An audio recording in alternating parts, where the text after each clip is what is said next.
नमस्कार। मैं संजीत कुमार। आप देख रहे हैं रिपब्लिक स्टेट। आज मैं बात करने जा रहा हूं भारत में बहुजन आंदोलन की। बहुजन आंदोलन और उनके नेताओं की। विशेषकर आज मैं बात करूंगा बहुजन समाज पार्टी और बहन कुमारी मायावती जी का। बाबा साहब ने बहुजन आंदोलन की शुरुआत की, बहुजनों की लड़ाई लड़ी, 85% की बात की और उन्होंने संविधान लिखा और बहुजनों के लिए 85% लोगों के लिए संविधान में अधिकार दिलाया। बाबा साहब के परिणाम के बाद एक महामानव ने पैदा लिया जो बाबा साहब के कर्मा को आगे बढ़ाया, जिनका नाम था मानवर श्री कांशीराम। कांशीराम ने DS4 बामसेफ के माध्यम से बहुजन आंदोलन आगे बढ़ाया, बहुजन सामाजिक आंदोलन को मजबूत किया। उसके बाद बहुजन समाज पार्टी नाम कर एक राजनीतिक पार्टी बनाई। बहुजन मानवर कांशीराम ने पूरे भारत में बहुजन आंदोलन को घर घर तक पहुंचाया, जय भीम को घर तक पहुंचाया, नीला झंडा को घर घर तक पहुंचाया। मानवर कांशीराम के योगदान से ही मानवर बहन कुमारी मायावती जी ने दिल्ली में चार बार मुख्यमंत्री पद के रूप में काम की।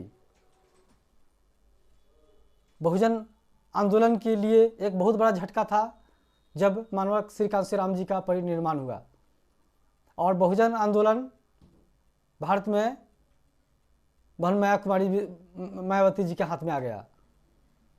आज मैं एक आम जनता के रूप में, मैं बहुत बड़ा एक्सपर्ट नहीं हूँ, राजनीतिक विश्लेषक नहीं हूँ, लेकिन हमारा मन, जो आम जनता के मन में जो प्रश्न उठता है, मैं ये प्रश्न आप लोगों के बीच में छोड़ रहा हूँ और मैं चाहता हूँ कि ये प्रश्न बहन कुमारी मायावती जी के पास भी जाए।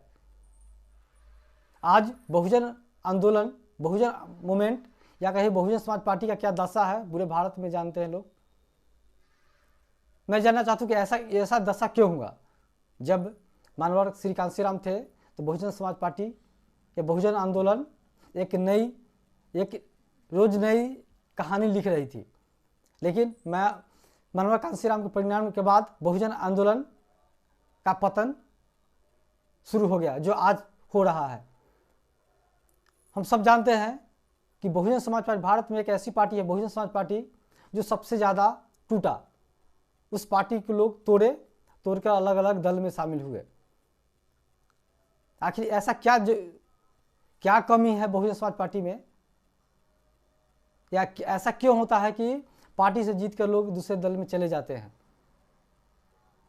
बहुजन समाज पार्टी में जो पिछले 10 साल, 15 साल, 20 साल, 25 साल, 30 साल से जो काम कर रहे हैं लोग, वो पार्टी छोड़कर दूसरे पार्टी में चले जाते हैं, या तो पार्टी से उनको निकाल दिया जाता है या उनको पार्टी छोड़ने को मजबूर कर दिया जाता है। भारत में एक बड़ी पार्टी है भारतीय जनता पार्टी और दूसरी कांग्रेस, जो उसमें इस तरह से देखने को नहीं मिलता है कि पार्टी के जो पुराना कार्यकर्ता है, जो दिन रात पसीना एक कर बहाकर पार्टी को मजबूत करता है और 15 साल, 20 साल, 30 साल के बाद उसको पार्टी से बाहर कर दिया जाता है या निकलने के लिए मजबूर कर दिया जाता है। ऐसा बहुत कम मिलता है देखने के लिए।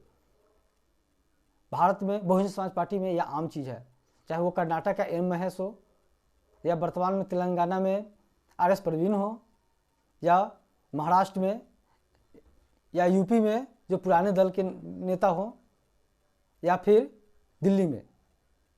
और जिसके कारण लोगों में ये मैसेज जाता है कि कहीं ना कहीं हमारे संगठन की कार्य प्रणाली में कहीं ना कहीं कुछ कमी है, या तो हम संगठन मजबूत नहीं है या संगठन को चलाने वाले, संगठन को मैनेज करने वाले लोग में कहीं ना कहीं कमी है, जो अपने नेता उस तरह को ईमानदार नेता नहीं बना पाते हैं, या नेता ईमानदार भी हो तो शायद उनकी ईमानदारी को हम पहचान नहीं पाते हैं। आखिर क्या कमी है जो बहुजन समाज पर इतने ज़्यादा मात्रा में टूट रही है, या इतने ज़्यादा मात्रा में इनसे जो पुराने कार्यकर्ता निकल रहे हैं। आज बहन कुमारी मायावती एक छत्र शासन है, एक छत्र नेता है, एक लौता नेता है बहुजन समाज पार्टी की। आप सोच लीजिए कि बहन कुमारी माया जी के बाद पार्टी, मायावती जी के बाद पार्टी का क्या दशा होने वाला है। मानवर साहब ने एक उत्तराधारी, एक दाहिने हाथ का निर्माण किया, एक नेता का निर्माण किया जिसका नाम था मायावती जी। लेकिन मायावती जी ने कौन से नेता को बनाया? क्या कोई आज तक कोई ऐसा विश्वसनीय नेता जो विश्वास के पात्र नेता नहीं बन पाए? मुझे लगता है, या सब लोग जानते हैं कि शायद आज तक पिछले 40-50 वर्षों में एक ही नेता बहन कुमारी मायावती के बाद पैदा लिया, वो है आकाश आनंद। बाकी सारे नेता शायद बेईमान है या विश्वास के पात्र नहीं है। ये कहीं ना कहीं हमारी पार्टी को, बहन जी को भी सोचना चाहिए। भगवान बुद्ध ने कहा था मध्यम मार्ग, लेकिन मुझे नहीं लगता है कि बहन जी मध्यम मार्ग का पालन करती है। ये बीना की डोरी को इतना मत कसिए कि टूट जाए, इतना मत ढीला रखिए कि वो सुर न दे।